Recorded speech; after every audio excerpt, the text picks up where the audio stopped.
Qual é a dificuldade entre discernir, né, entre diferenciar um vírus para um fungo? Eu não sei qual é a dificuldade, mas eu sei que se você tem um microscópio muito desse, né, apropriado, né, se você, eu acho que a principal diferença entre um vírus e um fungo é o tamanho deles, que é a escala. Como eu já falei no outro comentário que eu fiz, nesse comentário que eu fiz aí é vida inteligente. E diz o nível de percepção da coisa que está sendo. O nível de percepção depende da escala, né?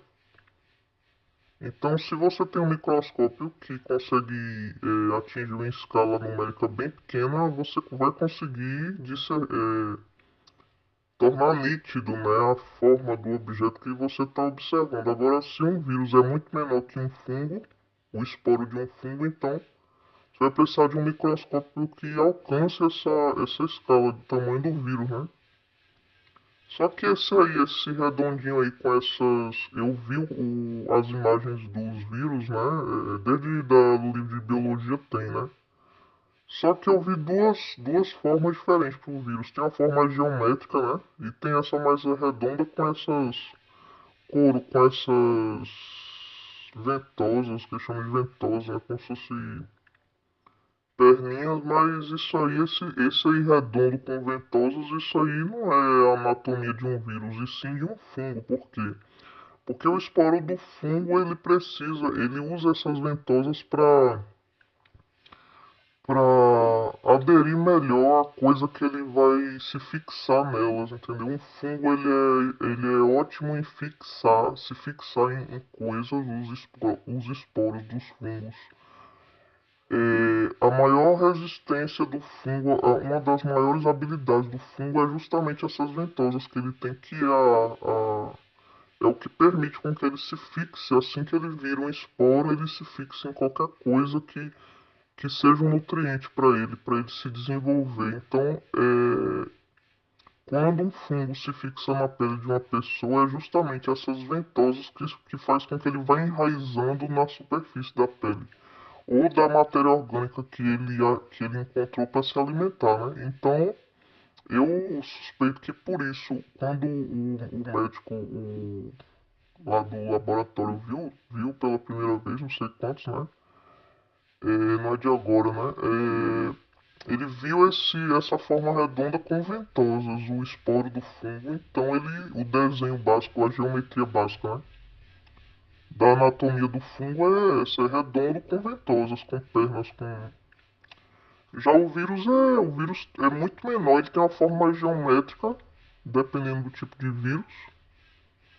E como o vírus é filamentos proteicos, ele tem uma forma geométrica de tiras, né? De tiras de fileiras de proteínas, fileiras proteicas. Então ele tem uma forma mais geométrica. O fungo não, ele é bem maior no microscópio, eu suponho, né? Ele tem a forma mais redonda e sempre com ventosas. Com essas ventosas, tem um outro nome que dá. Essas pernas tem um nome que se dá. Que é o que faz com que ele se fixe na superfície. Basta um microscópio e um pouco de conhecimento que você diferencia um esporo de um vírus para um esporo fúngico, né? Para um vírus, principalmente por causa da escala, né? Que você vai usar o microscópio para poder alcançar.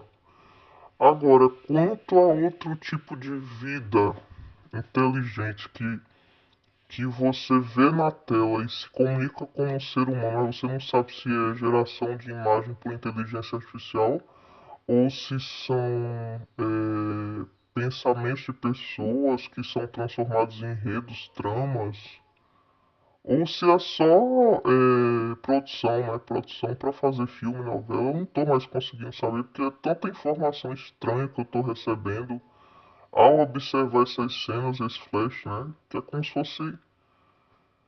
Eu não sei, tem uma consciência, uma inteligência por trás disso. Eu reconheço que é uma inteligência muito avançada, entendeu? Muito avançada. Essa inteligência usada para criar filmes e cenas e tramas em redes é uma inteligência extraordinária de quem faz isso aí. Dependendo do produtor, né? Do filme, da novela, do teatro, do seja lá o que for. Agora, o quanto de psicanálise estudo da consciência, o quanto de consciência existe por trás disso, né? Se alguém colocou nisso alguma consciência, ou se alguém que tem uma certa consciência, um ser vivo, um ser humano, um produtor de cinema, de novela, seja, projetou naquilo alguma consciência, alguma inteligência para chegar, para criar com isso tramas e cenas para comunicar alguma coisa para o observador, aí é outra coisa, né? Porque, por exemplo, um psiquiatra, pode ser, não sei se é psiquiatra, um psicanalista, ele pode ele mesmo ser um produtor também de novela, de cinema, e ele pode criar uma cena de novela, de cinema, de teatro, seja lá o que ele quiser, que ele coloque várias pessoas juntas, como por exemplo naquele filme Os Três Cristos, que tem aqueles três clínicos, né? Aqueles três pacientes clínicos de hospital psiquiátrico. Um deles é um anão e, e ele está estudando em cada um deles um tipo de síndrome. Ou todos os três têm a mesma síndrome que se chama, por isso eles chamam os três Cristos, porque todos eles acreditam ser Cristo, Jesus Cristo. Já em outra cena você pode pegar e colocar como nessa cela aí carcerária aí, cinco mulheres, quatro mulheres, né, cinco mulheres, e cada uma delas tem uma história para contar de uma coisa que deu errado entre relacionamento entre ela e os homens, né? Seus parceiros, seus maridos. Isso ser um desabafo real de alguém que passou por isso e está extravasando ali as suas emoções, é um desabafo pessoal, ou não, ou é um psiquiatra que ele avaliou mulheres que passou por essas circunstâncias e resolveu colocar essa informação numa novela que chama 4x4. Aí mostra essas quatro mulheres, né? Uma delas é gaga, a outra fala feito uma suburbana, carioca.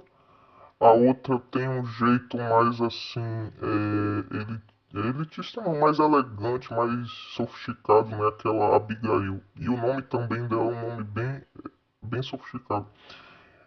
Não sei, acho que a Abigail eu acho que para a pessoa que criou esse personagem de Abigail é um símbolo de uma mulher elegante. É um nome, ele pegou um nome assim também bem diferente, né? Bem, um nome elegante para ela, assim, eu coloco ela Abigail.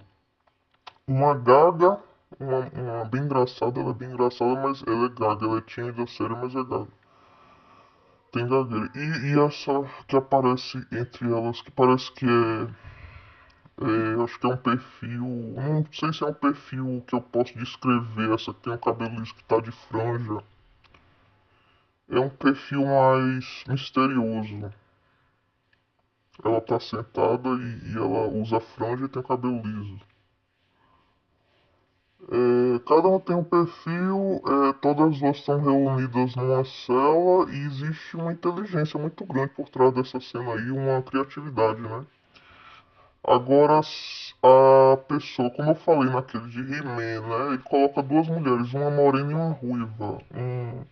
Um confronto entre elas, como por exemplo, elas duas presas, amarradas por cordas e uma mandando a outra calar a boca, uma sempre se humilhando a outra ou se querendo se impor sobre a outra, né? A ruiva e a morena do He-Man. Então existe uma consciência só por trás disso, agora, por trás de cada desenho desse. Agora, o objetivo que ele quer comunicar para a pessoa que está assistindo e aonde ele quer chegar, né? Qual é o objetivo dele, é que eu estou tentando entender. Nesse aí, essas quatro mulheres aí nessa cela carcerária, se fosse um psicanalista que analisou mulheres, ele quer dizer, cada mulher que foi abandonada por um homem pode carregar um trauma, entendeu? Sim, isso aí isso é notório, acontece, é normal, do mesmo jeito que Um homem, se for abandonado por uma mulher, ele também pode carregar um trauma também. Então, isso aí é uma informação básica, né, do estudo, da pesquisa, da espionagem, seja lá o que isso for. Agora, a consciência por trás disso, que é inteligente, burra que não é inteligente, né? É muito inteligente.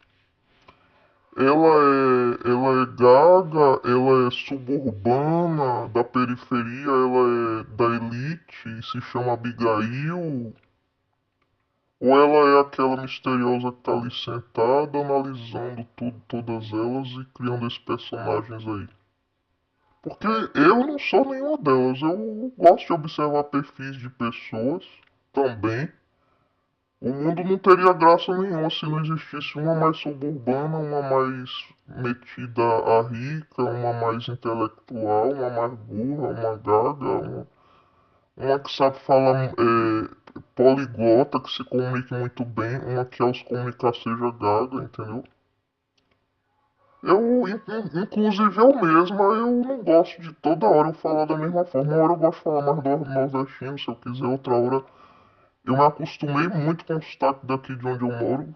Tem horas que eu esqueço, mas o sotaque nordestino, quando eu lembro muito da minha mãe, eu lembro o jeito de falar da minha mãe, ela morou 30 anos no Rio, então isso me faz também, às vezes, relembrança de tempos de criação que eu tive com a minha mãe, né? Minha mãe morou 30 anos no Rio antes de vir pra cá, pra Pernambuco. Me faz também resgatar um pouco o sotaque que eu não perdi com a minha mãe. Mas eu acho a graça da vida é essa. Agora, onde é que tá o erro e quem tá delas é, qual delas é errada e qual é o confronto entre elas, eu não sei, entendeu? Aí diz ali, todas unidas por um propósito. Qual é o propósito? Também não sei. É se vingar dos homens que abandonam elas, não sei não.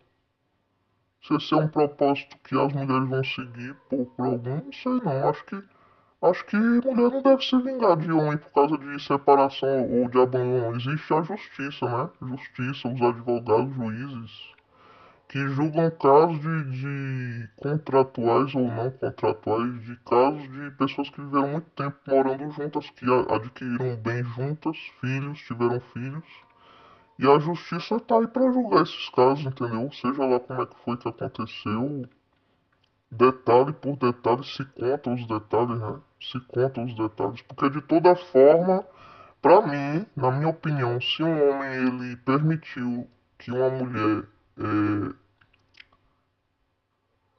recebesse dentro dela o material dele é porque ele não usou camisinha, né? Então ele já se responsabiliza a partir daí ao que vai acontecer, né? Se ele vai engravidar essa mulher, se ele vai pegar doença, se esse esperma dentro da vagina dela significa que ele tá preso o resto da vida a essa mulher. É a justiça que vai julgar isso, eu não sou ninguém pra julgar isso, entendeu? Mas a minha opinião pessoal vai continuar a mesma. Eu não acho que um esperma dentro da minha vagina vai me fazer aprender macho nenhum pro resto da minha vida. É uma opinião pessoal, você aceita se você quiser. Eu não sei se você é da máfia, eu não sei se você é advogada, eu sei que você é muito esperta, isso aí eu não posso negar de você. Agora, a minha opinião não vai mudar. Eu acho que um esperma dentro da minha vagina é um esperma dentro da minha vagina. Isso não vai me dar nada. Isso não vai me Pode ser namoro, pode ser noivado, pode ser casamento, pode ser o que for. Eu posso morar com essa pessoa 30 anos numa casa. O esperma dela pra mim continua sendo a mesma coisa, esperma. Isso pra mim não tem valor nenhum. Esperma pra mim não tem valor nenhum. Entendeu? Minha opinião não vai mudar. Se a questão é relação sexual, transa e disso, histórias pra contar, saiba que isso pra mim não tem valor nenhum. Você não vai mais criar mil e uma novelas acerca disso, a não ser que você seja um pesquisador, um médico, um analista que esteja analisando mulheres que vivem em um certo lugar e é uma profissão, se é um emprego seu, se é válido, se é educativo, vai ajudar na sua pesquisa, você vai conseguir chegar a alguma conclusão com isso. Então é ótimo. Agora, se não servir para nada disso, eu não sei para que vai servir. Uma noite de sexo 2 meses saindo com a mesma pessoa, encontros semanais de um homem com a mulher, seja o do que for. Sexo sem camisinha ou com camisinha, eu não sei qual é o dinheiro que fulano ou ciclano vai ganhar com isso. Qual é a renda? Qual é a economia que isso vai render? Um encontro com uma mulher como que aconteceu no Nordeste, sendo ele namorado, ficante, eu não sei o que mais que isso pode render, não. Para um estudo, para uma pesquisa comportamental das pessoas, se eu fui escolhida para isso, eu penso que você observe, que você aprimore seus conhecimentos, que a sua pesquisa vá longe, que sua pesquisa já não encerrou do que você tinha para pesquisar, que você consiga muitos conhecimentos extras sobre sexo. Agora, sobre vírus e fungos é válido, a pesquisa é muito válida. Eu acho que um médico é para isso que ele estudou, né? O sexólogo, aquele psiquiatra, psicanalista, ele também tem muito a querer saber sobre sexo. Só que não para teatro, não para drama, entendeu? Eu acho que para um psiquiatra, para um psicanalista, o sexo não tem nada de drama acerca do sexo. Nem que se for com a amante, nem que se for com a mulher, a esposa, a oficial, a amante, a namoradinha do amigo. Independente de com quem que seja o sexo, para um psiquiatra, para um médico, o sexo, ele não tem drama nenhum sobre isso. Então eu não sei o que é que você quer extrair dessas histórias. Eu não sei mais o que é que você quer. Se você criar uma cena com 5 mulheres e você diferenciar elas e você não ser nenhuma delas, eu também digo pra você que dentre elas, nenhuma delas eu também sou. Então seu tiro tá saindo pela culatra. Enquanto você não me matar, o seu tiro tá saindo pela culatra. Você não tá chegando a conclusão nenhuma, não tá concluindo nada, não tá resolvendo nada e se você quiser assumir algum personagem desse para o resto da sua vida, para você se sentir alguém, seja, porque eu acho engraçado apenas, entendeu? Mas eu acho que são particularidades das pessoas, mas as pessoas não se resumem nisso. Uma cena de novela nunca vai resumir o ser humano, a existência de uma pessoa. Então eu não sei para que tudo isso.